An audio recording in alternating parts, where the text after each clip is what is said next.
Okay, Mhm. we are live. I'm Kevin Ellerton, the Mhm. founder of Meditation Magazine, and I'm here with Christina Tobin.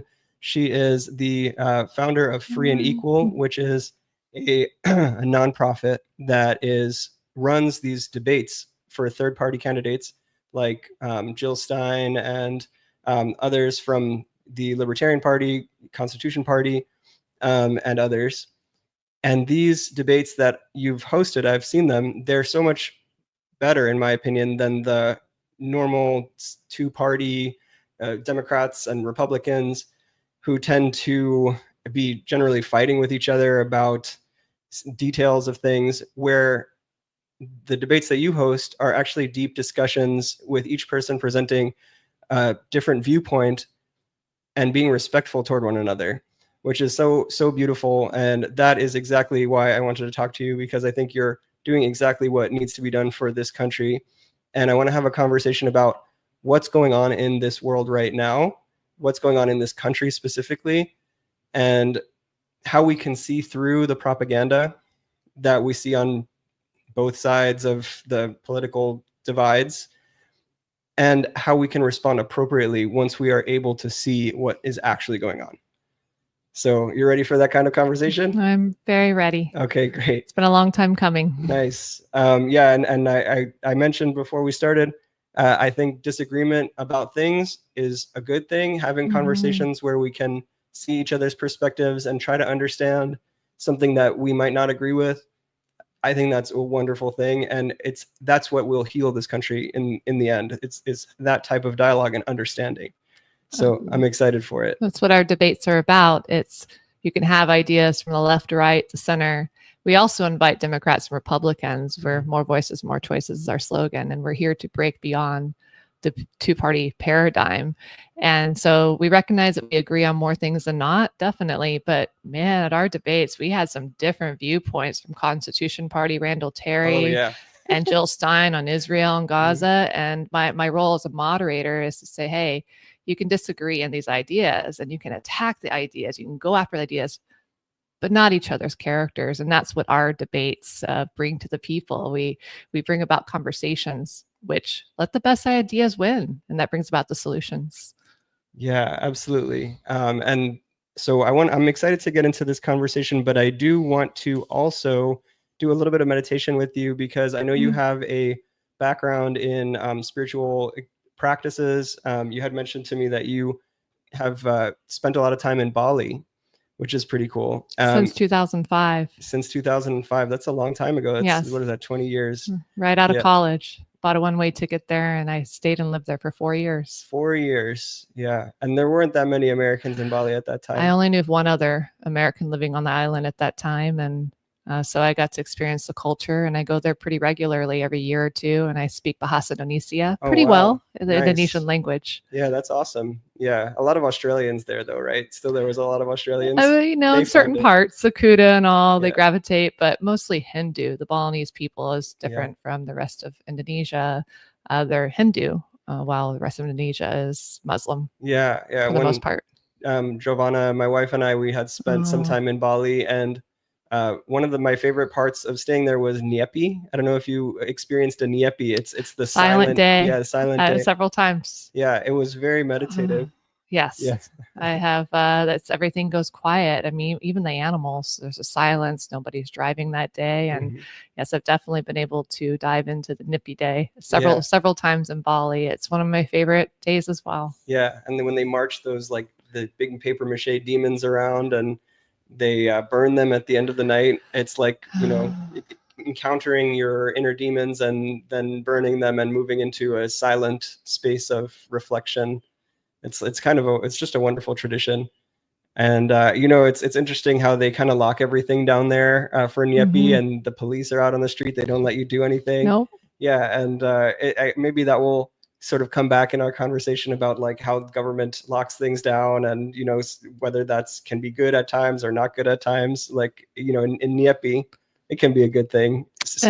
Balinese culturally, they're used to it. It's something they do. They've practiced for quite some time, and so it's almost everybody just enjoys having that day off. Stillness, meditation They ask, and really practicing their Hindu ways and their culture, their religion. And first, one of my favorite moments in Bali, when I first went there, I was taken to a temple where they had Taoism and Chinese and Buddhism and Hinduism, and even like independent Catholic, and everybody went and paid their respect to all the different religions as well as their own. Wow. And I loved going to that and seeing the unity within a very peaceful place. So it is definitely a deep foundation that I've built in the work that I do by living in Bali so long at such a young age. Yeah. Did you get to experience a lot of different kinds of meditation there, or any kind of like specific spiritual practices? Yes, after 6 months there, I found myself sitting on the back of what's called sepeda motors, motorbikes, and I would go to the upacharas. So I would go to the temples where you really should have only been married to Balinese in order to go to, but the culture where I worked, and I really understood as much as I could, not being Balinese, the Balinese way. So I would go to the ceremonies quite a bit, upachara, and study and be with the Hindus and understand their ways. Yeah, that's cool. They have a lot of cool stuff over there. I like those washing places. They're Tirtha. Yeah, Yes. they're like fountains essentially that you go into. Very, very beautiful culture.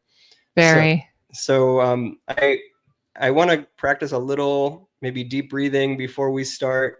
We can do like some slow deep breathing. We can do some fast deep breathing. The fast deep breathing energizes me because I can't drink caffeine. It gives me migraines.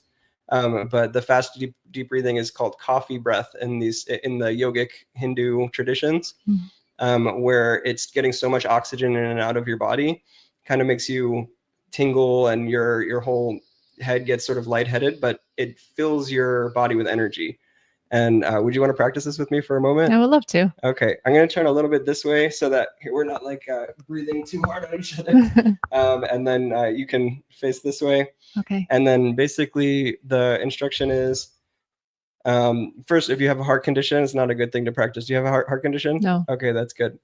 So what we can do is we can just breathe really deeply, inhaling and exhaling. And I'll just show you like a little bit of it. And try to get your belly to inflate on the inhales and deflate on the exhales. So you can see kind of like, and that gets a lot of energy, and that gets a lot of air flowing in and out.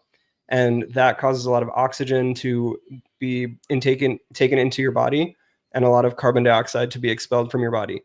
And what that does is it reduces the acidity of your body, because carbon dioxide breaks down into acids. So it makes your body more alkaline. And then at the same time, it fills your body with energy. Your nervous system gets all this oxygen, and all these electrical signals are able to flow more strongly. So I like that because it gets me into this very sort of like high state where I can be able to engage in conversations in a way that I couldn't necessarily do if I wasn't in that state. So All right. you ready? Yeah, let's do it. Don't be afraid of the sensations. It can get intense. Okay. Okay. All right. We'll do just for a couple of rounds. Okay. Just, you can follow my breath.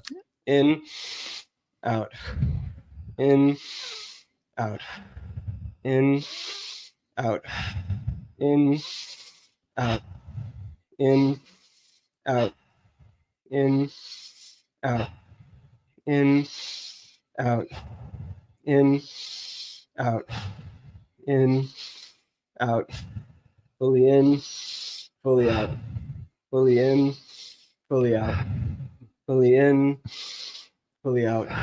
Hold the breath out for a moment, like emptying the body of air. Just feeling the way that the body and the mind have changed, how they feel in this moment. And now take a deep inhale, holding the breath in for a moment, feeling how this feels in your body and your mind.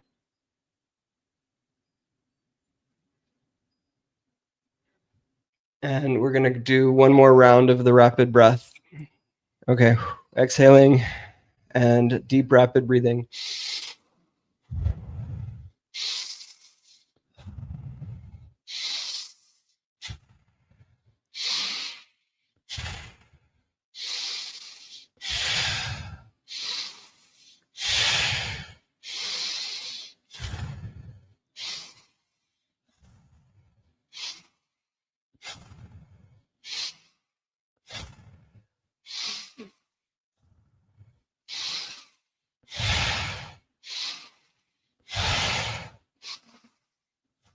Last 5.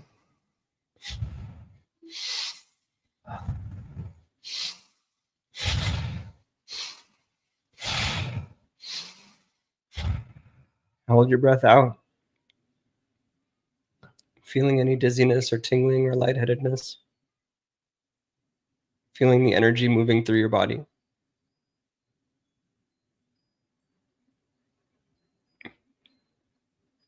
Allowing the energy to flow through your nervous system, release any blockages, allow emotions to flow through. And now let's take a deep inhale. Hold it for a moment. And going back to normal breath, let's just sit in quiet and stillness.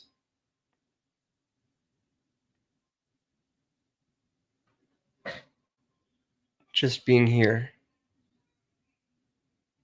in this moment.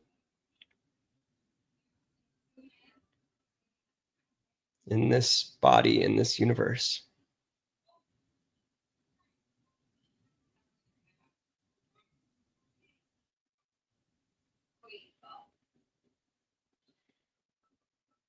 Just feeling what it feels like to be alive in this moment.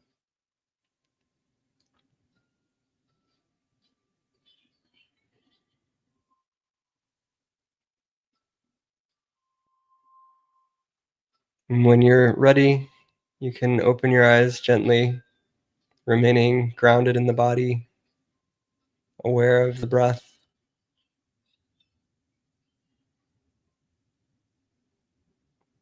And be here in this space together.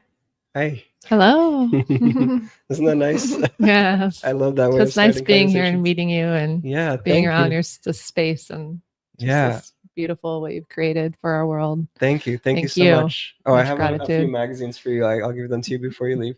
Thank you. Yeah, you're welcome. What a gift. Yep. Yeah, thank you. So I'm excited to get started with talking about maybe a little bit about your story. You started in Bali, as we discussed. I mean, maybe you didn't start there. You were in college. What did you study, by the way, in college?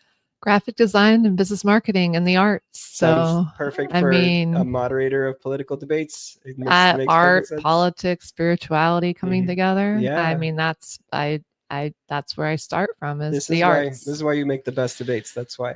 Thank you. Yeah, probably the other people studied political science, I'm guessing. And then they're all angry about things and stuff. You're trying to bring peace. It's nice.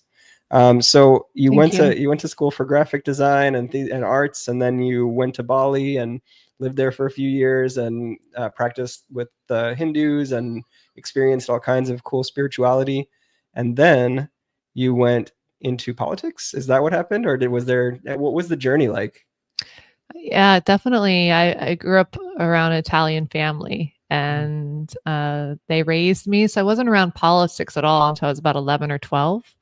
And I met my biological father when I was 13, Jim Tobin, and political for sure. Economic professor out of Elmhurst College, and he ran the largest tax fighting organization in Illinois. So 2013, I'm sorry, at 13 years of age, I misspoke. I was around millions of stacks of papers, and I asked Dad, "What's this?" And it was a petition drive for term limits. So I had been exposed to it in a positive way. Ballotpedia founder, Paul Jacob, my dad, just like, what's term limits? And then my dad in 1998 ran for governor of Illinois as a third-party candidate, Libertarian. And that's when I started learning about the flaws of the electoral system when I was 17, when I saw my dad wrongfully knocked off the ballot.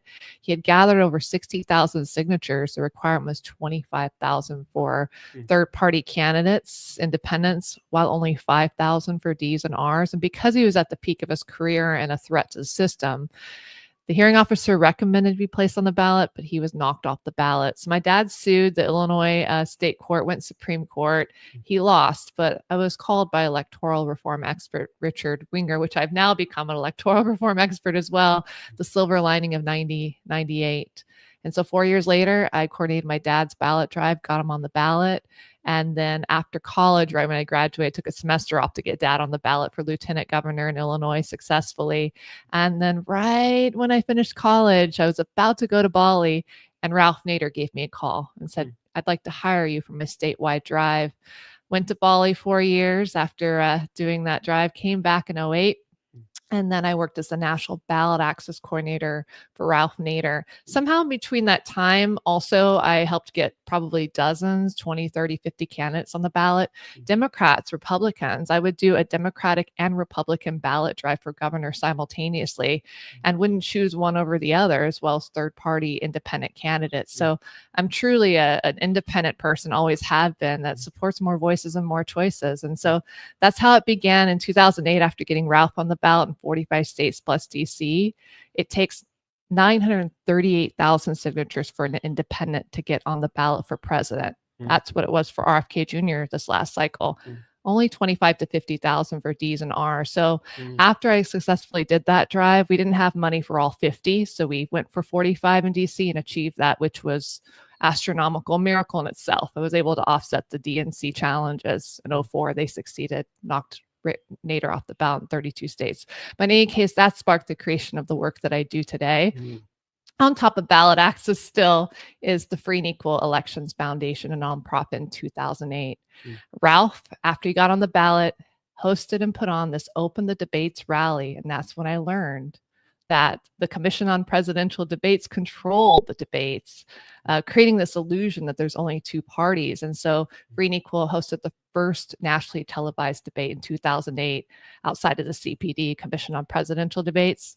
And we've been hosting presidential debates every cycle since. Wow, that's it sounds like an amazing journey. And to get started with Ralph Nader, obviously is one of those people that seems like he was really in it for the right reasons. Yes, he was. And I think there are people sort of on both sides of the, let's say, the political spectrum, the right and the left, that we think of that as the political spectrum, that have that kind of altruism.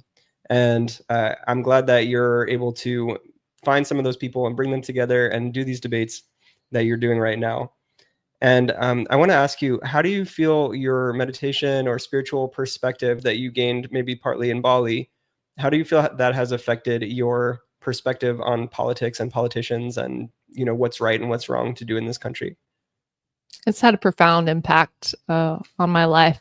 Going there was the best decision I could have ever done for myself, removing myself from pretty much everything in the US for 4 years, a reset, reground, spiritual island, and experiencing at that time very profound for me. At the same time, I've chosen the last 13, 14 years to live in what's known as a charming little town, Cambria, California, next to Big Sur, San Luis Obispo County on the water. I go jade hunting. I'm by the Hearst Castle.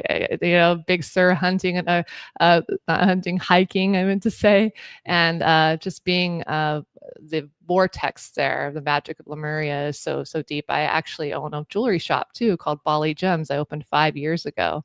So I have stones and gems from around the world, Bali as well, and often I'll pop into the shop, having a full-time manager there, and I'll pop in from time to time to reground and be around the stones that Mother Earth has created and surrounded us with. And that's an energetic vortex for me as well, on top of Bali. So bringing Cambria and Bali together, Bali Gems, there's a lot of meditation practices that come through the town that I've done, in the Tai Chi to breath work and restorative yoga through so many beautiful people, and music as well, and 432 hertz frequency, which is so key in healing our nation, music, the healer. So those are some things that come to mind, and that we spoke before for meditative practices. But to carry something of this magnitude, I continuously find myself in a meditative state of mind.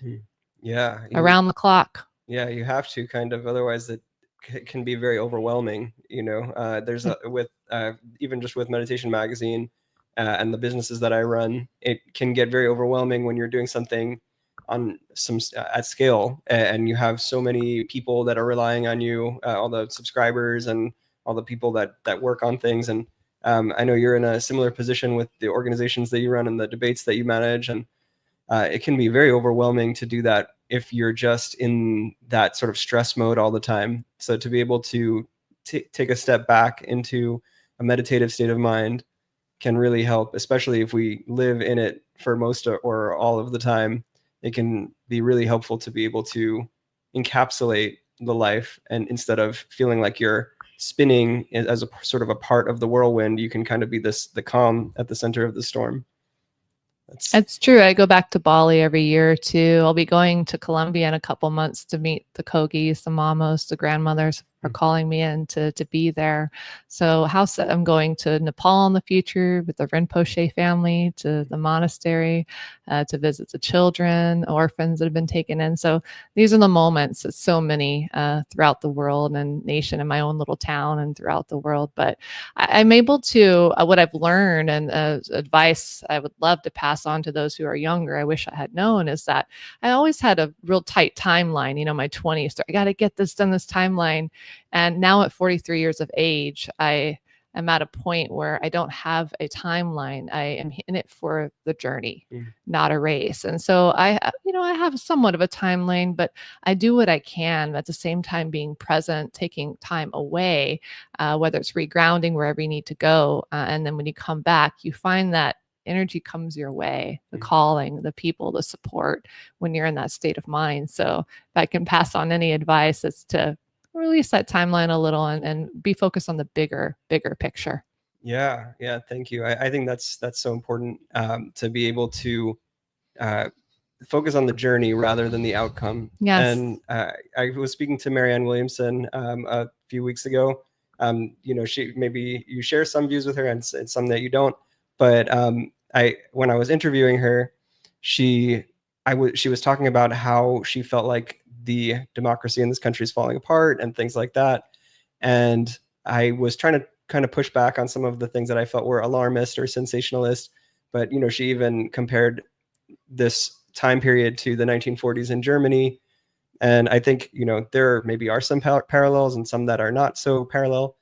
But when we were talking, it seemed like she felt like there was almost no hope. And I asked her, so why are you still doing this? Why are you still fighting if you think that there's no hope and you can't win? And she said, it's not about winning. It's about standing for what you believe in. And I think it's a very similar sort of insight to what you're expressing, standing for what you believe in, going on the journey, rather than worrying too much about winning or the outcome or what the timeline is. Just doing what you feel is right, because that's what you need to do for yourself and for the world. Marianne just went through a complete media blackout. I mean, she crossed from the spiritual to the political realm, which very few do. And that's admirable. I met her when she ran as an independent for Congress in California the first time, 33rd district. And because of the passage of the Prop 14 top 2 primary that year, which means only the top 2 vote getters and the primary advance to the general election, so it could be 2 T's, 2 R's, though she had raised so much money and had artists that were well known representing her campaign, she couldn't break through that flaw of the electoral system that the 2-party system creates so they can keep re-electing their own.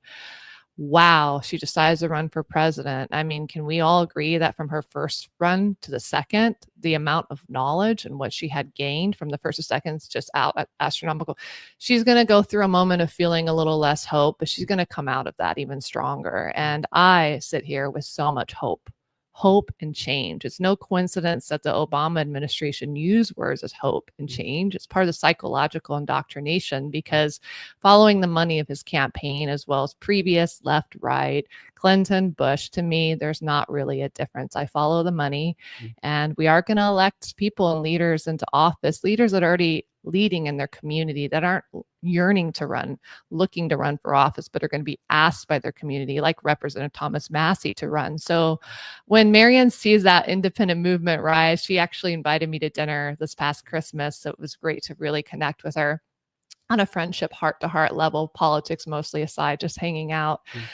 So this is to be expected when you could get, held back as much as Marianne did, but she'll come around. Yeah, I think that her hope, she lost a lot of hope because of the way that the Democratic Party treated her. But I think that she holds out hope that in the long run, things are going to be okay. Good.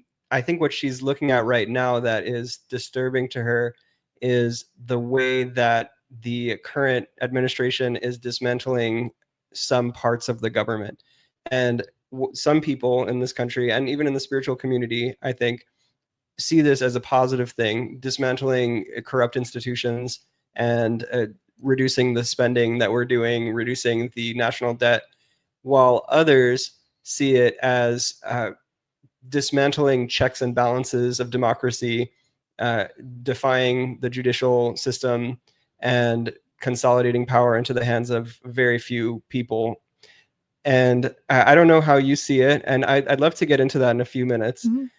But one of the things that really strikes me about the whole situation is that aside from the value judgments that we make about whether something is good or not, we also get so much misinformation and propaganda from all the mainstream media and even social media that it's hard to even know what's actually happening.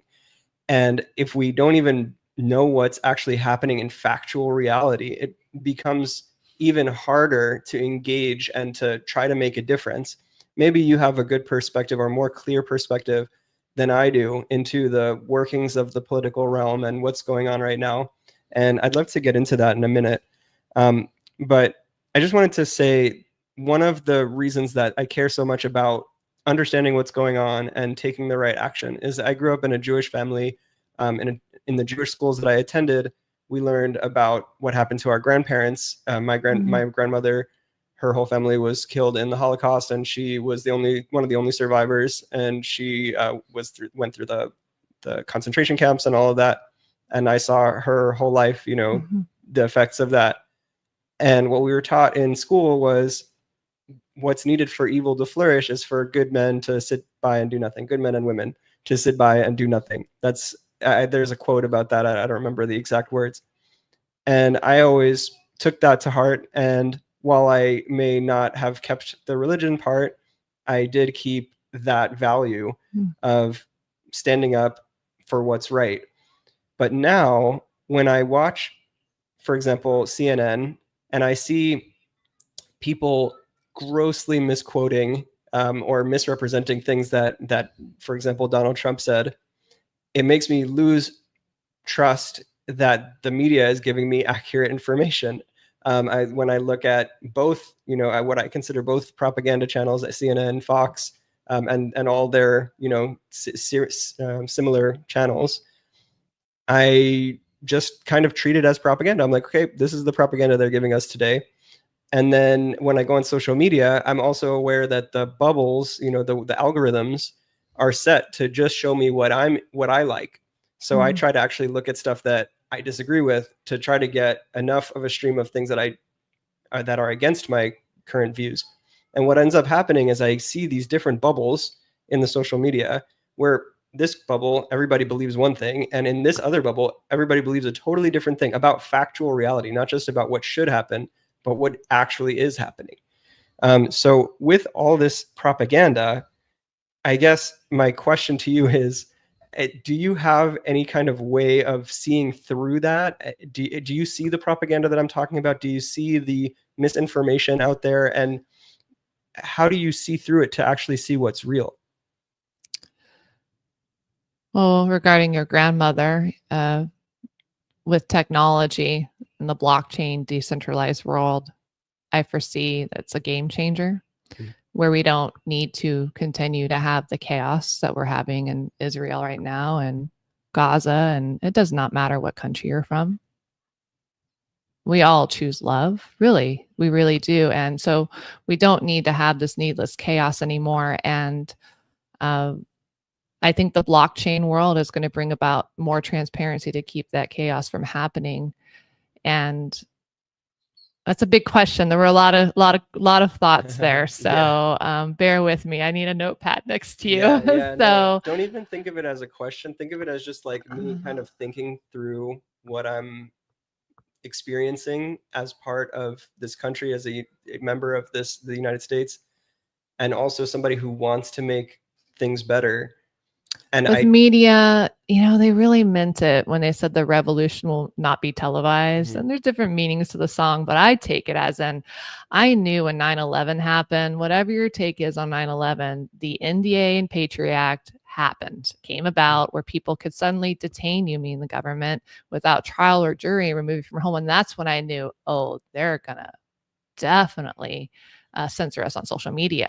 So I decided strategically to put most of our proceeds towards building not only the presidential debate since 2008. Many of you may have seen the 2012 debate co-moderated by Larry King and myself, reaching modestly tens of millions, maybe hundreds. I like the low on the low end. And so, but I knew there'd come a day where we would need to really rise as a nation, and there would be full-on censorship. So have we been completely shadow banned on social media for free and equal? Beyond measures. I mean, our teams, I've worked with the teams from Anti-Media to Jason Bass, our Free Thought Project. He coordinates our social media and a lot more. They're like, Christina, we have never seen a shadow ban like yours, free and equal. I'm like, well, thanks for the compliment, system. I guess we're doing something right. So I keep building from the ground up, because when you do that, you know, it's unstoppable. And so yeah, censorship is an issue. Big reason why I decided to break beyond the presidential debates in 2014, when I heard Congressman Dr. Paul Thomas Massey. They're so similar. I love them both. It's a huge compliment to both. But Dr. Paul has said, if we're ever going to bring about revolutionary changes, two things would need to be involved: the youth and music.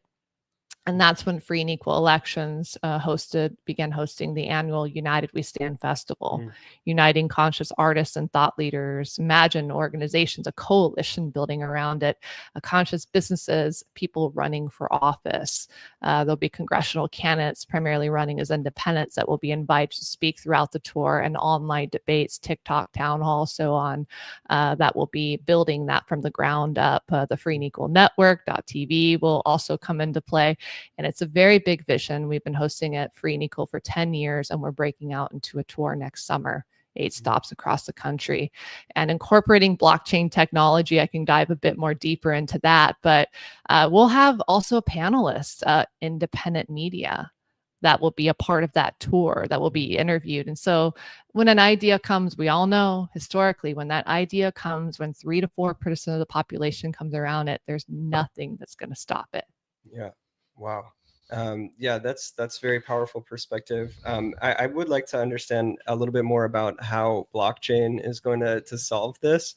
Maybe now is a good time to ask about that, because I think that there's sort of two streams of thought that I'm going into in this conversation. One is, how do we see reality and know what's actually going on? And the other is, what do we do about it when we see what's going on? So in the stream of thought of what is actually going on, how do we see what's actually going on, how do you see blockchain influencing that?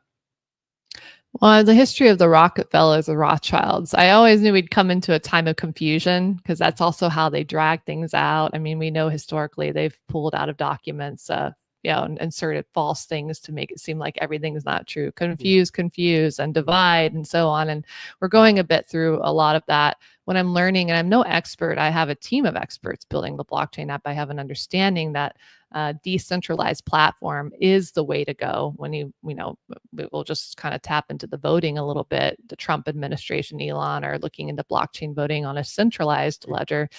That is not the solution. It's still controlled. It needs to be on a decentralized ledger. But imagine a decentralized ledger, which we will build into the United We Stand for tour. In fact, we already launched the blockchain app last year. The people casted 50, 60, I don't know how many thousands of votes to vote in the top 6 candidates they wanted in our, one of our first presidential debates, because I'm not going to decide. I let the people decide. And the people voted their favorite candidates as well.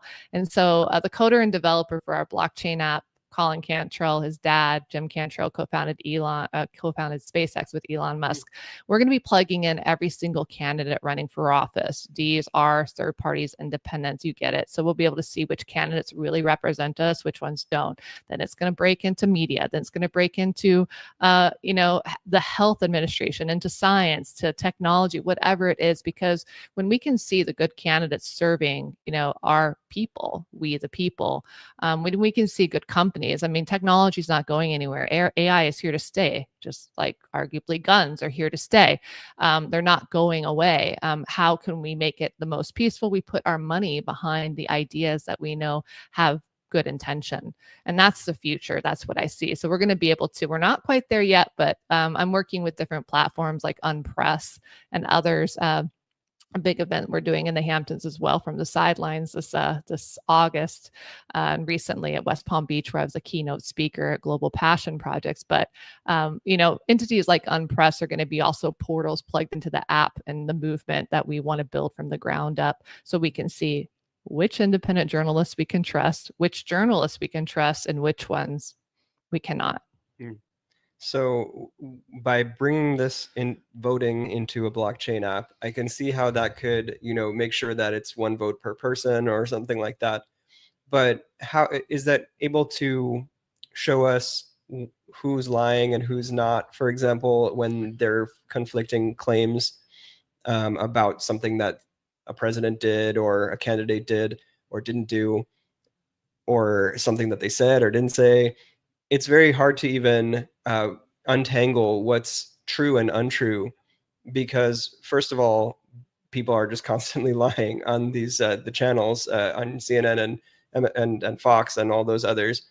And when they make these false claims or misleading claims, let's say half truths or propaganda, then it's hard to know what somebody said or did or didn't do. What if and they sort of paint it as if one person, for example, Donald Trump or Elon Musk, one side will paint them as evil and dictators, the other side will paint them as altruistic people who are just like sort of libertarian and wanting to break down the overreach of government. And you have such different characterizations and different facts being presented by both sides. So is there a way that blockchain can help with that? And if not, like, do you have any other ideas of how we can see reality?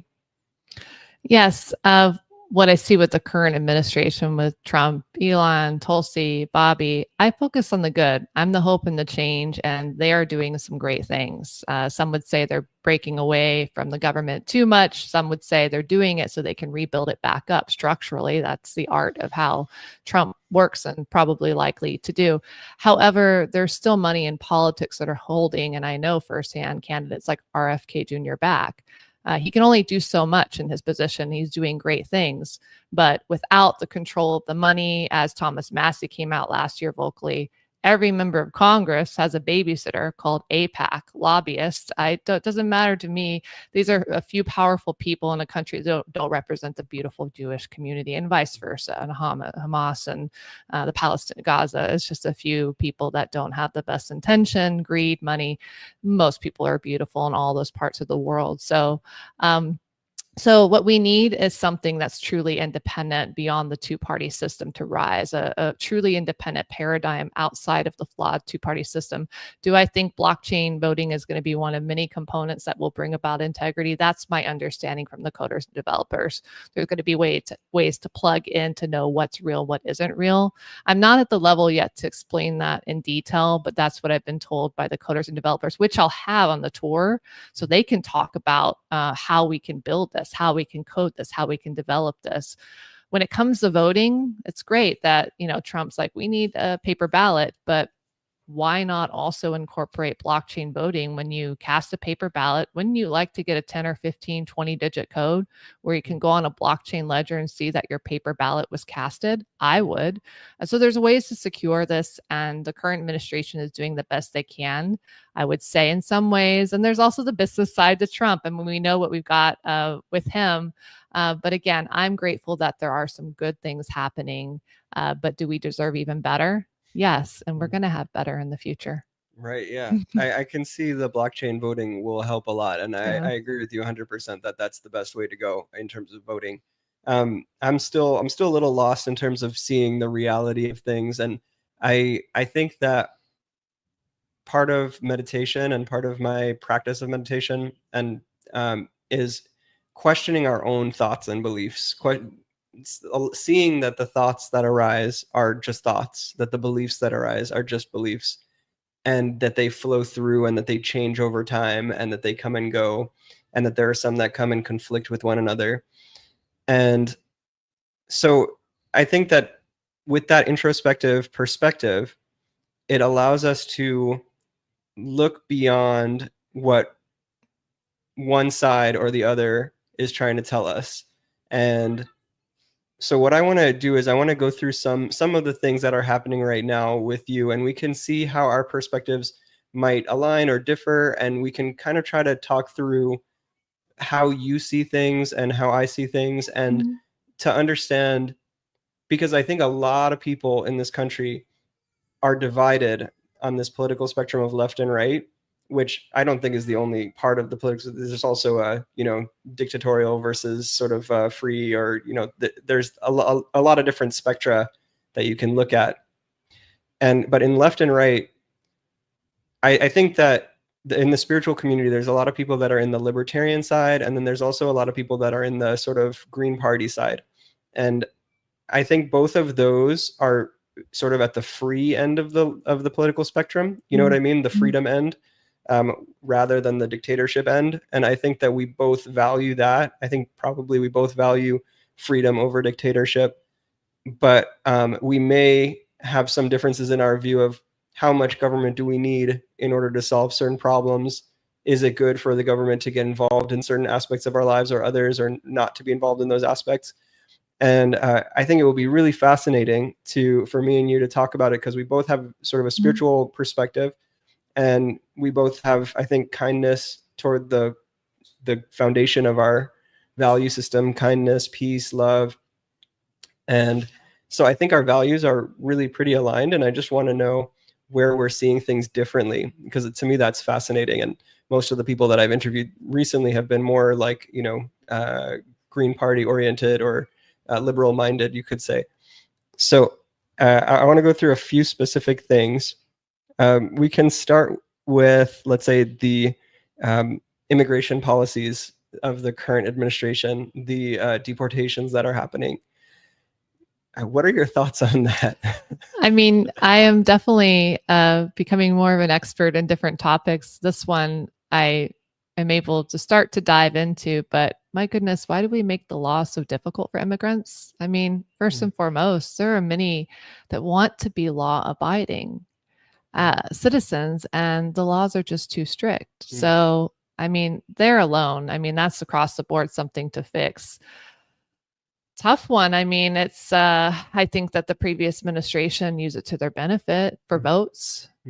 Flaws, use the human lives for votes. That's not right. That's not fair. There's a taxation. Do we blame it all on the fact that immigrants are, look at the military industrial complex and many other flaws of the system where money is being not used. But on immigration, I mean, the cartels, let's just decriminalize it. Like Portugal, Yeah. Let's just decriminalize it For right sure. there alone. I mean, a lot of people are leaving Mexico, and there's other parts of the world. It's wrapped around drugs. Come on, Trump, decriminalize it. Let's get to the root of the problem here, because it's a business that's going to exist. And when you make it to where it's not as prosperous, right? Like what they did with marijuana, it's not as prosperous. There's a few that but that's really the key right there. I mean, you're not going to have as many people flooding all of these countries. And here we sit building walls, when I would first decriminalize drugs. And yes, I understand that there's going to be certain addicts that if they want to get their hands on drugs, they will. And if the drugs are less expensive, maybe they'll have more. But we can also put that money into building restorative systems to heal these individuals and rehab. So it's a broad answer. I don't know if that's kind of, but I focus on the solutions. Like, let the law-abiding people be here. Building walls, people can get around walls. It just, I mean, they're going to. Over. And there's that under, around, flyover. I mean, we've got There things. I just saw a drone plane the other day, just boop, right? I mean, that's the reality. So those are my first thoughts of many. Yeah, I like your focus on marijuana policy, kind of cannabis policy, as a partial solution, at least, to the immigration issues that are, and not just the immigrations, the cartels that are at the core of Trump's immigration policies. It's like, oh, these drug cartels, we need to deport everyone. But if we would cut off the problem at the root, which is, the drug war that creates the cartels in the first place, then it would be much better. It's interesting to see that actually Marianne Williamson was when she was on the stage, she was talking about that on the debate stage in 2020. She was saying about immigration policy, why are we not talking about that? The failed war on drugs that's creating all the problems. And it's Yes. interesting that, while you may be coming from like a libertarian point of view, and she might be coming from more of like a, leaning towards socialist point of view, like the Green Party and things like that, because she does value the sort of big government, I think, more than you seem to. Interestingly, we converge on this cannabis policy as, hey, why are we doing that? That's crazy. This is causing the problems. And I think that's where we're at that part of the political spectrum where we value freedom rather than being controlled. Why should we not have freedom around what choices we make with the things that we smoke or eat or vape? Right. Yeah. Right. And it just, I do foresee, that what's happening with the current administration, people are, they're trying to cut it back down to the origins of the Constitution about the size of what the government, according to the Constitution, should be. And when we get people elected in Congress, 435 seats, I'd like to keep Thomas Massey there. And I hope someone like him runs as an independent. That's my free and equal cap on the side. Personally, runs as an independent for president. I think he could spark something really special there and many other independents. But when we see most of Congress, D's and R's alike, replaced with independent candidates, and maybe many will use the party line to get elected. Trump did. I know that. That's another historical. I could dive into why. Used the party line to get elected. He had once inquired my ballot access company to ask what it would take to get on the ballot as an independent for president. I'm sure you realize that going up against the system, he probably would have been knocked off. But in any case, these sort of solutions will come about, over time with when we get the right people in Congress. So when we do, I see a lot of them being younger, all ages, all races. It's about the heart of the person, right? And serving the people. And I do foresee many of them having experience with technology, blockchain as well. And can we shift the power from the federal to state and even local level where people can see how much money they're spending? Like, let's have the government, but let's see how it's being spent and not being wasted. I mean, we look at this insider trading. I mean, it's a big thing, at the Pelosi and even Marjorie, left, right. It's not right to do that. So when we have the right people in office, this isn't even going to be a factor, and they're going to be happy to pass laws to keep things from happening like that. So the solutions are there. I'm really big on we can agree across the board on 70 to 80% of the issues. That's why the two-party systems exist, to divide and conquer.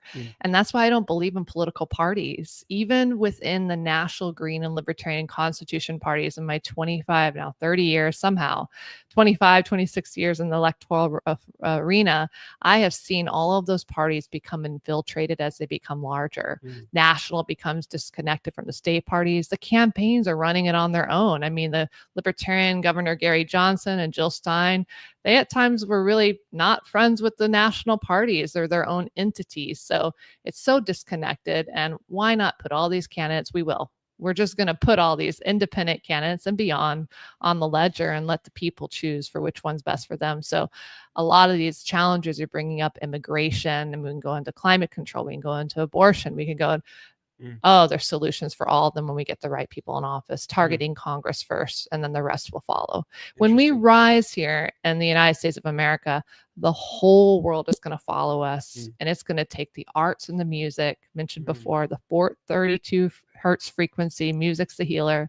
We're going to have a party and make it fun, getting people elected and getting involved and bring transparency. And there's going to be so much hope and change on the horizon. We're not even going to know what to do with it. It's beautiful. That's awesome. I'm glad that you're focused on solutions. You seem like a very solution-oriented person, and what you're talking about is hopefully the future.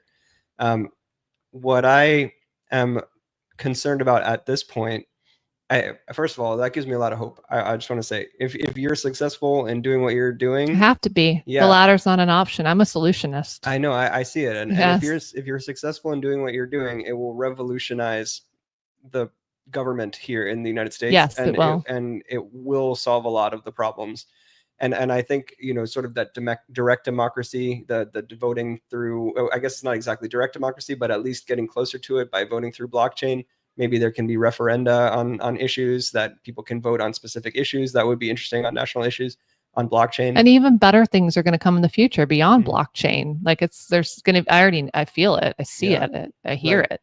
Hopefully. Yes, I already hear it. You're very optimistic. I hope I know a lot of people too. I have a lot of very connected to a lot of people, so I can see things and foresight because of hearing from mentors and experts. That's good. You're surrounding yourself with positive people. That's good. Yes. I sometimes hear people talking about technology as a sort of dystopian force, AI taking over as, becoming like autonomous drones and robots and stuff, like taking over the world. There's some scary stuff in technology as well, but I tend to agree. I tend to be more optimistic about it. At least I'm hopeful anyway that the technology will make the world a better place, as it has been for hundreds or thousands of years, and that eventually we will find ourselves in a better spot than we currently are in. But going back to that sort of analogy of the 1940s, when those people sat around and didn't, a lot of Germans, let's say 90% of Germans, were just, not doing anything. They wouldn't stand up to stop what was happening. And when I see things that could be problematic in our country, I wonder, is it the right thing to do right now for me to stand up and say, hey, this is not good? The thing that stops me from doing that is because there are, I think, real alternative views that are opposite from mine or different from mine, that see the things that I see as bad as positive. So as an example, we were talking about the deportations and the immigration policy. So when I bring that up, you're thinking about the cartels and the cannabis policy, and that is a good solution long term. But for what's happening right now, so I see stories in the news, for example, there's two stories that I think stick out in my head. There's one with the guy Abrigo Garcia in Maryland, who was not supposed to be deported to El Salvador based on a judge's order. Father of four or whatever, got deported, ended up in this mega prison. And on the left, you see this very, very intense, hey, this is terrible. Like, this is a no due process. This person was deported. He's a father. He needs, like, his children need him.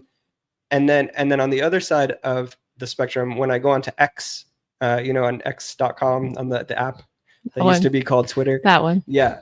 So Twitter was an easier name. It's just, you didn't have to explain what you're saying when you say Twitter. But anyway, Fair enough. On X, I saw people talking about it. Everybody was just talking about how he was swept up in a MS-13 gang raid, basically, where there was MS-13 gang members were coming together, and the police or ICE or whatever raided that and then deported all of those guys.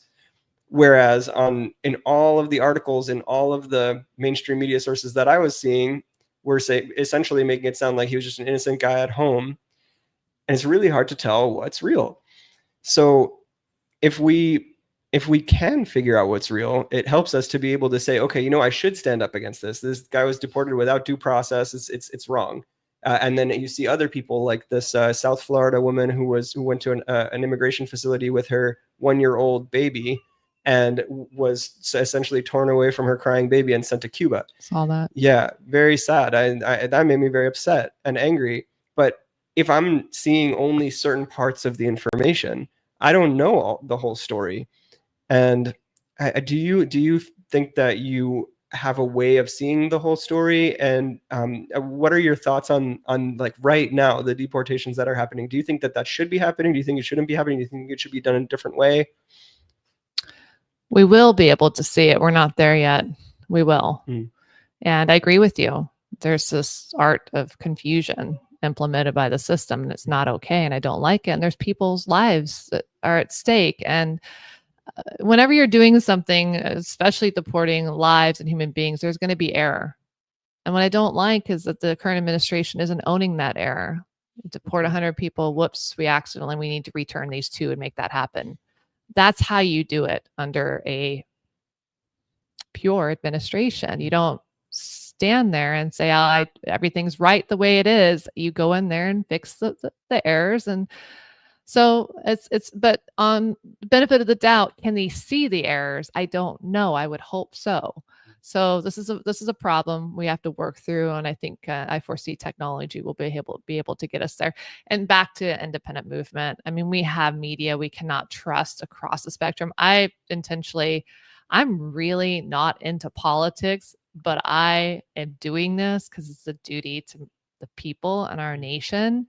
and no one else is doing it. And I cannot be here at this moment on earth and be okay being here on earth, not doing this. It's the cards I was dealt, because I know the success of this tour and this movement, United We Stand, it brings tears in my eyes, and it's what keeps me going, is going to present the presidential debates in 2028 and building that blockchain component around it on a decentralized ledger. I don't own Free and Equal. I'm a visionary, and I know how many lives I cannot bring back what we've already lost, but I sure am going to be able to prevent so much more loss in the future.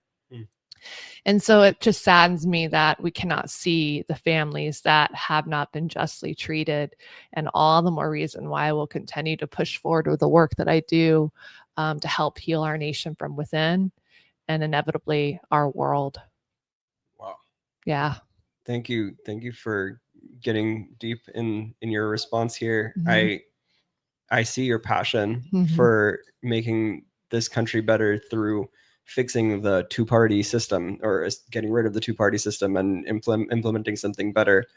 I agree with you that that is a long-term more important in the long run than any of these other issues that we're dealing with that are flooding the media cycles. You know, they're talking about the deportations and the consolidation of power and tariffs and the DEI and things like that, Doge, and all of these issues are, you could say, a symptom of a broken system that doesn't allow for good candidates to actually rise up.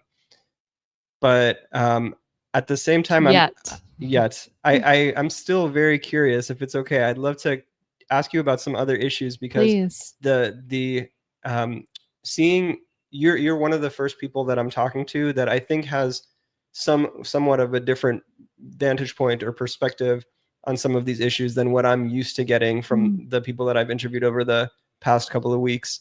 One of those issues, let's say, is the consolidation of power. I think that's a really interesting one. That goes hand in hand with Doge dismantling government agencies in the name of government efficiency, reducing waste and fraud. Obviously, everybody wants to reduce waste and fraud. That's wonderful. But at the same time, some of the things that they're dismantling could be important parts of the government. And just as an example, we in Miami saw one of the Starship explosions. I started following Elon Musk at the beginning, like right when he founded Tesla, and when he sort of bought Tesla, but he made it into something. And I was a big fan of his. I think that he was, maybe still is, trying to save humanity, get us to Mars, stop us from going extinct.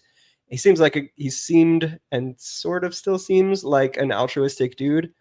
But then when the FAA stopped him from launching more Starships, because there were two that exploded in a row, one of them over the Caribbean, one of them over Miami, and we saw I didn't get to see it live. I was sad because it was right there if we looked out the window. But there was a huge streaks across the sky of this like raining debris over the ocean. If that had exploded in a different spot, it could have rained debris over Miami. Like it wasn't that far off. And that's kind of apocalyptic. And the FAA said, hey, let's do an investigation. After the first explosion, they said, hey, let's do an investigation before you launch another one. Then Doge goes in, guts the FAA, and the FAA is like, okay, you can go launch more Starships if you want to, because he didn't get rid of the people that were pro Starship. And then that one explodes over Miami. So thankfully, nobody seems to have been killed by that explosion, and the debris rained into the ocean rather than on Miami. But you could see very easily a different scenario having played out, where it's sort of an apocalyptic scenario where the FAA says, you can't launch more Starships. He's like, you know what, we need to get to Mars. I'm going to go fix this and reduce the bureaucracy, then launch another one. Then a lot of people die. You know, that can happen. And that's what the government regulators are for, in my view, to protect people from sort of out of control corporations and people that want to move fast with potentially risking people's lives. So my question, I guess, to you is, what do you think about this reduction of bureaucracy that Doge is doing, where you could see it in this positive light of reducing waste and fraud, reducing government bureaucracy, moving us faster toward the technological utopia that we all hope for, but at the same time also allows people like Elon to just go and do crazy stuff that could kill people, and also allows Trump and his group to take as much power as they want. And if they want to become the next Maduro or Castro or Putin, then they pretty much can do that if they want to. I mean, the first time Trump really lost me, and I'm very benefit of the doubt, was when Thomas Massie, the sole member of Congress, came out against the recent debt increase, or bill, budget proposal increase, and unsustainable. And Trump went at Thomas Massie. And I just took a step back and I said, did he just really add more momentum to the independent movement? Because here's Massie voting his conscience. And there's reasons, but as a independent perspective, I think he had a moment where he felt like he could lose power here, for the next presidential or so, because Massie, him saying, well, just vote for this debt increase bill, budget increase, that is, that same budget increase bill, because we're going to make it less in 3 to 6 months. Well, fortunately, Massie did not, as he would, compromise his conscience, because I haven't seen him do that ever. And the debt is still, nothing has changed, and Massie's talking about that. So this tells me there's power, and it's a problem. And so I go back to focusing on the good. FAA is not perfect. The government's not perfect. Does there need to be some cutback? 10% across the board for everything? 20%? Probably. I mean, we see a lot of waste, and getting it, again, solutions down the road where the people can vote how they want to spend their tax dollars. I want to be able to vote and say, yeah, I don't want to spend it on war. And that's what's going to happen in the future with technology and so on. So we know in the past the government's gone after Elon. He was able to prevail, get subsidized by the government. And is there a vendetta there? Maybe, maybe not. FAA. I don't know enough about the missile, the launch and the FAA, but the extent of it is that, Elon, why don't you just have your rocket go somewhere that's not over Miami? I mean, that's it. Why do we need to battle the FAA? Why do we need to make this if it's a political, from what I'm going by what you're saying, because it's just not my field's like electoral. Eventually I'll be really on top of all of these topics. I'm on my way. But it's just like, do the right thing and don't put people's lives at risk, because these things do blow up. So it's just not okay, FAA or not. So I don't like seeing these personalities and political battles go back and forth when it's the people's lives, to me, that are the priority. And that's, as an independent, a movement, love wins, compassion wins, the people uniting, there's nothing stopping it. So those are just some thoughts that come to mind. And there's been a lot of power. I would say all the previous presidential candidates, for the most part, excluding maybe JFK, and very few, they've all seeked, and in different ways, maybe even so, power. It's just a corrupt system. I mean, the party system, our forefathers warned us, political parties are evil, and they brew evil people. And those are just a few. We have 435 seats. Come on, America. Like, that's easy to replace when you have a movement backing it, and that's coming no matter. And so we'll be able to rid of these issues, the combative battles, and really the focus of the FAA. And I don't trust their focus entirely, but I still want to give the benefit of the doubt. And Elon, just launch the rocket somewhere where it doesn't hurt people. Solution. Yeah, that's good. I see the solution focus. There's also, besides the actual solutions to some problems that are clear, like these, there's also value judgments that we make as individuals about what we think is right and what we think is wrong. And I think that that's another sort of spectrum, besides the, let's say, political spectrum, besides the what you believe is reality and what you believe is not reality, the misinformation. There's another spectrum, which is our value systems. And I'm seeing some mismatches in the value systems across the United States that creates what looks like polarization and a lot of anger between, let's say, the left and the right, you could call them. I see that the left, when it comes to Doge, is very angry that they're taking away services for, let's say, people who are less fortunate, people like Medicaid or things like that. On the other hand, on the right, people are excited that we're spending less and the national debt is going to go down and we'll have a more fiscally responsible government. And I think that those are both reasonable values to me. The value of helping people who are less fortunate, and then also the value of everybody taking care of themselves. It's sort of that independent libertarianism, you could call it, where people are expected to work to make their own living, and that entitlements are perhaps an impediment to that in some way.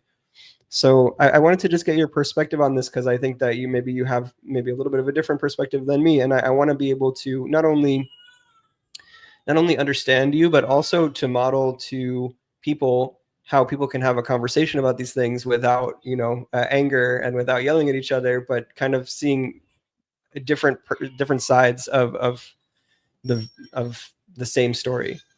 So what do you think about the sort of dismantling of some of these government spending institutions, the Medicaid, for example, and things like that?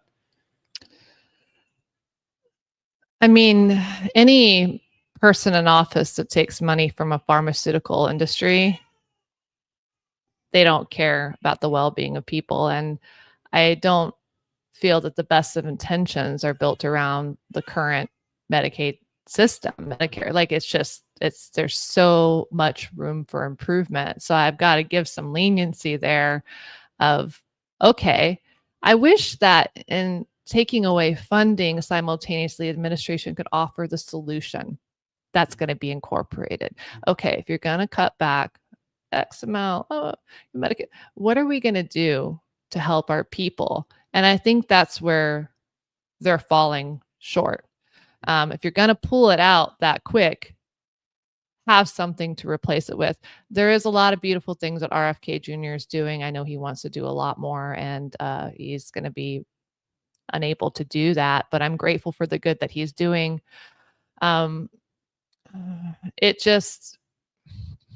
health industry it's really bad. I mean, there's so much needless death and problems. I mean, and we can go into the vaccine, I mean, everything, and the money and the Fauci, and so I don't know. It's just, I don't have an answer across the board, but I just really want us to be able to heal as a nation, to be healthier. I love that we're removing toxins from food and becoming more aware. I downloaded an app the other day. I'm going to be scanning all my food right now that I purchased on a scanning. It's a little carrot on it. I forget the name of it. And which one is it? Buka? Oh, Yuka. Thank you, Yuka. And it's just, I'm taking charge of my own health. And I ask that people out there that you take first and foremost. Nobody's going to care about your health more than you. And the government, for sure, under the system that it's under, I wouldn't trust them to take care of me as well. So I wish they had a solution they could offer simultaneously with the cutback. That would be, I think that could really bring people together. Mm-hmm. Yeah. It's interesting that you're very pro. It seems like you're very pro what RFK is doing, which is essentially, in my view, is regulating the food industry to some extent, where they're stopping them from doing things that are harming the health of Americans, but at the same time, very well. I guess it's a different situation, but it seems like you're against the Fauci vaccines push that the government did during the Biden administration. Actually, it was also under the original Trump administration. And I'm for freedom of choice. If you wanted to take the vaccine, do it. If you don't. Right. That's what I'm for. You won't really see me like an against, anti, however, for freedom of choice. Yeah, that makes sense. Yeah. I think that so if I can offer the counter perspective that I've heard and understood is, on a public health level, if everybody would get vaccinated, and of course, if people have the wrong intentions that are making the vaccines, or the government is using them as a tool of control or things like that, obviously that can get very dystopian. But if we trust, for example, that the government was doing the vaccines actually to stop the spread of a pandemic, and that the vaccines were safe as they were claiming, then to me, there is a public health argument to be made that the vaccines can protect people who can't get them. For example, people who are immunocompromised, who wouldn't be able to take the vaccines. Some very elderly people that ended up dying because of the pandemic, and maybe young children.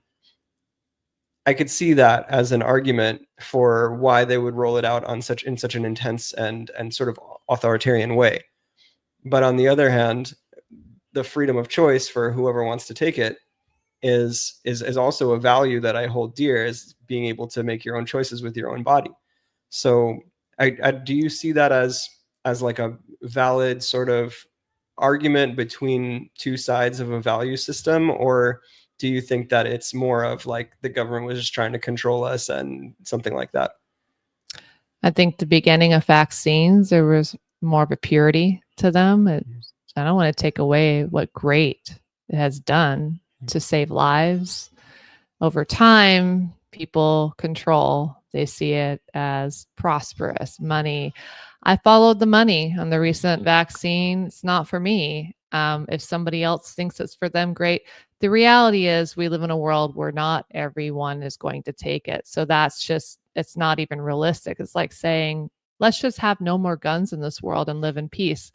Yeah, that's idealistic. I wish that could be the case, but we've seen over time, as concealed carry becomes legalized across the country, we have less crime. And then the government has to make these crazy laws of these big guns that, it's like, making it divisive when it really doesn't need to be. These are all tactics that they use. So those are my thoughts on that issue. Yeah, thank you. Thank you. I love listening to yours as well. This is how I build free and equal elections, is listening to fellow leaders and intellects, and I absorb the information. And it's just such a joy to sit here with you today. Yeah, thank you. Yeah. Do you have a moment to talk about some other things? I wrote down the things that I was interested in talking about. So about. Thoughtful. Yeah. I love it. Yeah, I try. Do you want to talk about some of these other things? They're interesting topics. Sure. Which ones? So I wrote down a few. One of them is the current situation with the DEI and how they're dismantling the DEI in this country, the DEI initiatives and all that, diversity, equity, inclusion. In my perspective, it seems to be coming from a place of not being able to recognize institutional racism, that we need to give a leg up to people who have been historically haven't had the same opportunities. But I can also see the other perspective that Elon often espouses, which is that undermines equality and can actually create more division between races. So what are your thoughts on that? Do you have a perspective on this issue? I want us to be in a world where we're so prosperous and with so much love that we see beyond all of this. I mean, to have the battle of one race and one gender, I mean, women were the last to be given the right to vote. And John Lennon and Yoko wrote a song about that. And women are the nigger, can I say that, of the world, but that's their song out of respect. And Indigenous, I feel the compassion of in all different tribes, what's happened to them, to African Americans, having met Amelia Boynton Robinson of Selma, who registered 1920s as an African American in a buggy wagon with her mom, people to vote, and ran for Congress. I think it was the 60s, garnered 10% of the vote, again, as an African American woman in Selma. And she sparked the March in Montgomery. So, I mean, I met this woman and I just saw her heart. And I'm here to lead a movement that leads from a place of heart. And another divisive issue, and it's important in all different ways, whether it's women, I mean, you can even say men, and what's happening, maybe not as much, or at this time a little more to them, and all the nationalities, all the races. And and preferences of lifestyles and so on. And it's just, I'm on a different paradigm of like, let's get together and be heart-centered and unite and recognize that we've all had some, and give credit and give due and give a little more heart and compassion to those who have been through it more in the cycle of life than others. So I really want to unite our nation and break beyond these divisive things and talk about them throughout the tour, and make sure that we don't lose history. Because of technology, we do not and will not have to go through the same vicious cycle of chaos that we've been doing, gosh knows how for how long, because history only seems to go back so far over and over again. But again, technology is a game changer. And once we rise as a nation from a place of love with solutions and get people involved in the process, cultural shift, cultural change, I welcome everybody. The only thing I ask is a big ask is coming from a place of nonviolent action. That's it. Yeah, that's a big one. That is a big one. It's important. That ended up being one of the premises of our peace issue, which is over here with the Dalai Lama. He had sent an essay and about nonviolence, specifically about peace coming from peace. You know, there was a quote, it's misattributed to Gandhi. I forgot who actually said it. There is no way to peace. Peace is the way.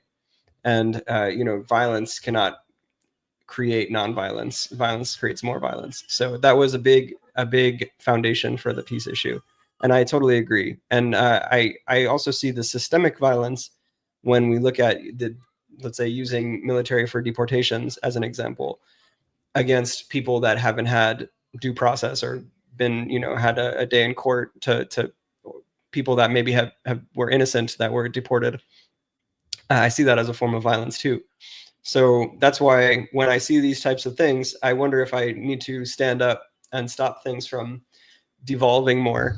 And, you know, when you talk I'm glad you brought that up again. I had a thought on that. And that is, we see the AOC and Sanders and the protests. People have asked me to go to them. Freedom of choice. I'm not here to protest anything anymore. I've done it in the past. In my 20s, I did a protest. First lawsuit I filed of 3, all for justice, professional justice. Standing up was against Democratic House Majority Leader Michael Madigan, using full-time state employees to successfully knock independent Ralph Nader off the ballot in 2004 when I did the statewide job versus national 4 years later for Nader. And so I just really foresee our, you know, nation, like the protests, you know, I've done the protests. I foresee our nation. This is part of the process. The Trump administration is part of the process. I'm glad some good's happening. I hope many of us can see there's some good happening, which is better than before, meaning many cycles before. I can work with that, but I'm not here to protest. I'm here to build a new paradigm. And I'm here to implement free and equal, what's built around the people as a visionary, to inspire people to get engaged in the process, whether it's giving back in your community, to the homelessness, to the elder, driving into the grocery store, bringing groceries back. It just, whatever it does, there's no like, I wish I could do more. Just do what you can. And that's the ripple that spreads across so I totally support what people need to do. Freedom. I've done it. I've been through that. That's in the past for me. Now I'm here to create a movement that gives people something to do to build a better world. Yeah, I love that. Instead of protesting, instead of sort of coming at it from a negative angle and anger, you're coming at it from, okay, here's what's happening. All right, I'm going to build something better. Yes. I like that. That's very clear-headed of you. I think maybe not even better. It's something that offers solutions. Woodstock, music, great. It faded. It's always here in the heart. It didn't have a solution-based direction. And that's what we have that's different from any other idea. Yeah, I like that. And technology enables that to happen. Yeah.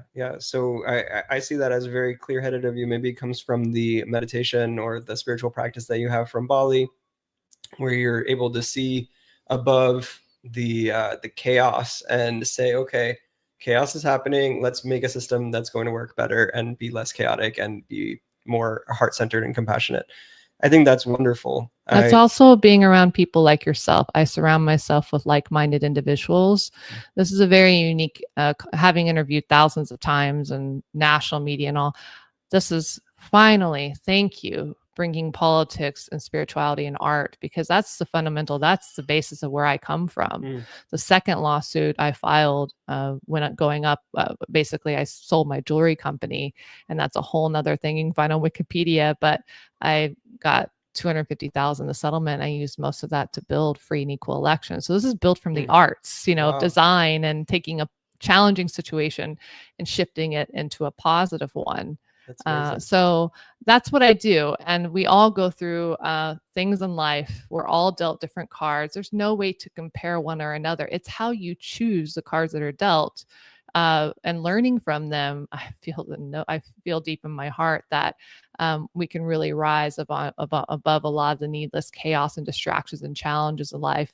It's a short, fleeting moment. And here at Free and Equal Elections, we're going to make it a lot of fun. Yes. To change our nation, unite our nation, awake our nation. I very much hope that you're successful in that. And I guess that brings me to my last question here, which is that when you see what's happening with consolidation of power right now, with Doge getting rid of a lot of the government agencies, the regulators, and then the Trump administration as a whole sort of defying and pushing back the judicial branch of government, trying to basically make the executive branch more powerful.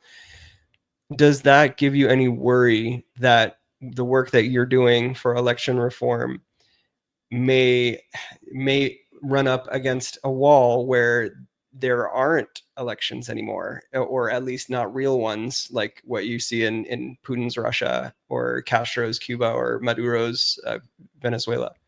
Does that give you any worry when you see that happening, or do you think that that's a catastrophizing or alarmist perspective that the media is trying to put on us? Well, again, when Trump went against Massey, that's when I went, okay, there's this I really don't like. And I would tell him that. I'd still say, hey, how are you? But it just, why do that to somebody that is truly a voice for the people? You can watch the documentary Off the Grid. It shows Thomas Massey building his house from the ground up. And no, I'm not alarmed. I don't live, and I've learned from Amelia Boynton Robinson. She told me, I have no fear. And she said, be sure you're right, then go ahead. A voteless people is a hopeless people. So I'm here to bring the solutions to where you can see your vote being counted. And the Trump administration, the one thing that is lacking is compassion. I mean, there's true compassion. I mean, the messaging will be and can be from a place of love and not anger and not attacks. And I see moments of kindness there with him, and arguably a lot of people in politics, but the root of somebody in that position, 2 words I have to say to that is love wins. And that's where I stay. I stay on that paradigm. And so no fear. So you're not worried that the consolidation of power is going to lead to a dictator situation like, in those other countries that I mentioned, because you have an optimistic perspective on love winning rather than necessarily believing that Trump is not trying to do that, right? Like, do you think that that he's trying to do that, or do you think like that he's trying to take power for power's sake in a similar way to what we've seen in other countries where their dictators are ruling? Or do you think that he's, and I know you were saying he didn't like what he did with Massey, and obviously there's, people do things that we don't like and some things that we do like, but do you think overall that he's got this intention of taking power in that kind of dictatorial way? Or do you think that that's sort of just, some alarmism that we get? I mean, he's put in a position where he's left with no choice. The D's and R's have gained up against them. It's a 2-party system. It's really a business. Dr. Ron Paul said, behind the scenes, the D's and R's are friends. And it goes beyond that. What else is Trump going to do to make change? Like, he is a force of hand. He's a businessman. It's what he knows how to do too. And, but that's just not a real long-term movement. So we take the good from it, and there's no stopping. I'm going back to the idea. Once it comes, there's nothing getting in its way. So I don't fault him I get why he's doing that. There's only so much traction he's going to be able to achieve with Congress. I mean, we can see, right? Yeah. Early on, the blocks. So, I mean, if I were Trump, RFK, Tulsi Gabbard, and so on, I'd support a movement that wants to and will replace most members of Congress, because it doesn't get much worse than what we currently have in our nation. And whether it's Trump, and I mean, Massey calls it hardcore. I mean, that's why it's like, Trump, don't go after the one bright light in Congress. I mean, and hopefully he apologizes one day. He might. He does that from time to time.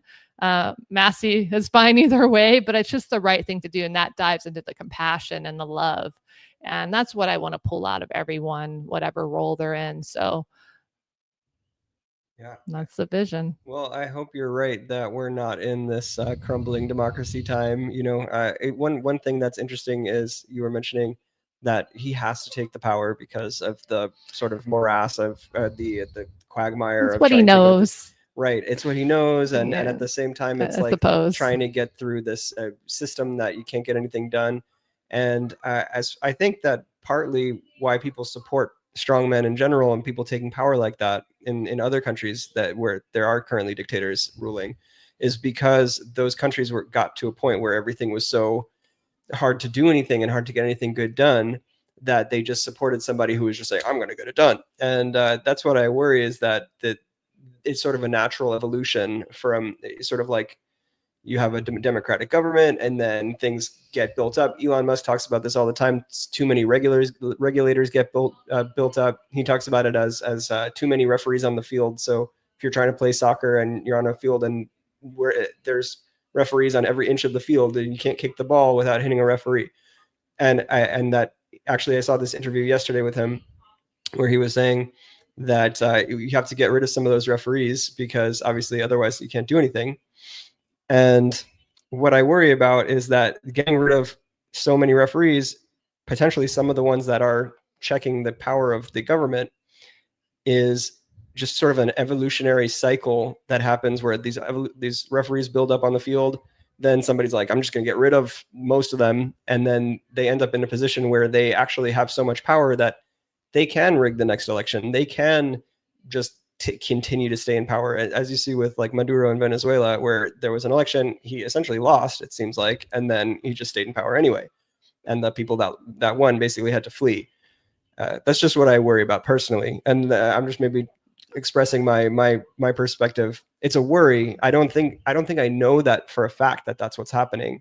I just worry that is a potential outcome. And that's, that can get in the way of your work. That's what because I think your work is so important to fix our electoral system. But if there is no real election in the future, then it doesn't really matter, The dictatorship, I mean, I've seen the two-party system that way for many cycles. And now there's a problem with Trump doing what the two-party system's been trying to do since its existence. It's interesting to me to go to Washington, D.C. and people to have so much anger towards Trump. I'm like, but yet not the previous Biden and Obama and Clinton and Bush. And you have anger towards Trump because he is doing in a different way what the two-party system is doing and actually doing some good. We deserve and will have even greater in the future. When top two primary passed in 2012 in California, I knew at that time it would become and was the biggest threat to the electoral process ever. And a week before the 2012 debate, it was 2010, it passed in California when Marianne ran for Congress, is what I recall. So I have to make sure. In 2012, I did the presidential debate with Larry King, but a week prior, I went to Arizona because top two primary, again, only the top two vote getters in the primary advance the general election. This sterilizes political cleansing. Washington had already had it for 10, 15 years. It's like Louisiana style politics. You just have the same two parties getting reelected over and over again as they have in Louisiana, excluding one that I think passed away. So it's just promotes the two-party system. So in Arizona, they tried to push it through as Prop, escapes my mind, 121, I believe, vice versa. And in any case, I went in there, put on a panel at the Goldwater Institute that's known right-leaning. I had the chair of the Democratic, Republican, Libertarian, Green, and myself for a national perspective, as well as the president of the League of Women Voters, and did a tour across the entire state of Arizona, 5 counties, 5 days, releasing the national information of what Top 2 really is. My little $10,000 up against multi of millions, I don't know, 5, 10 million.